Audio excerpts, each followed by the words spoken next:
sick now. Joining me now, Trevor's parents, Joey and Paula Reed. I have to tell you guys, when we heard about Danny coming home, you guys were literally the first ones we thought of. And we said, you know, they were with us in July. Let's get an update on Trevor. And we didn't realize he had been undergoing this hunger strike at the time. He did resume eating on November 9th, which is a good thing. I think we can all celebrate that. But what's the latest? What's going through your mind right now?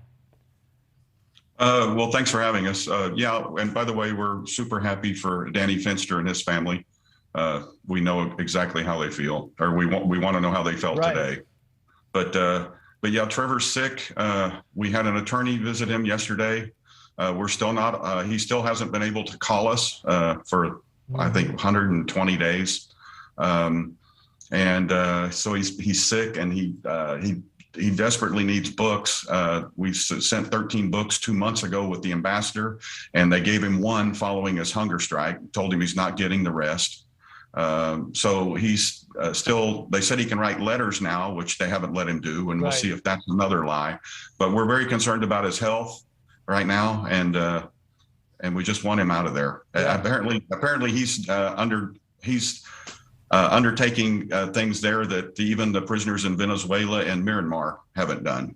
So it's third world. Right. The conditions you're talking about. Yeah, absolutely. Paula, he wrote in his statement that he was so happy about the help that the embassy has provided. Is that how you were able to get him some of the questions that you were able to ask him? No, actually the questions are sent through an attorney. But the embassy has been very helpful, and when they went to visit him, he really appreciates those visits. It's hard to be in there without any communication with anyone. So, and we are grateful as well to the help that the embassy is giving us and been taking care of Trevor. Right. Hopefully we have checking on him. And every time the embassy, every time we're denied something or he's denied something, the embassy does make a complaint to the Russian government on his behalf.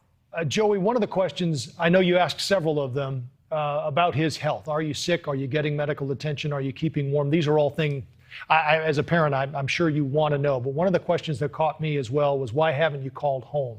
What was the answer to that?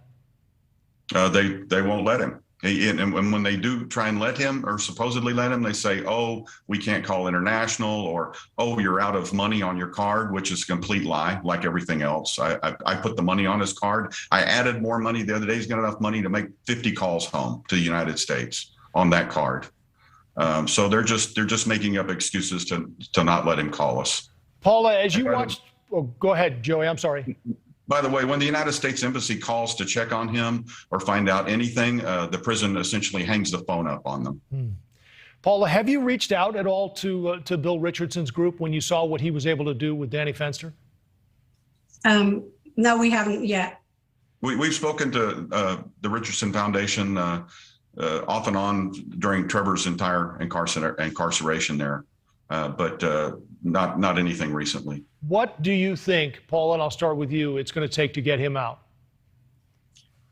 I think we're going to have to make a deal with Russia that probably America is hesitant to do, but I think we're just going to have to do it because that's the only thing I think that's going to bring Trevor and Paul Whelan home. Joey, what do you think it'll take?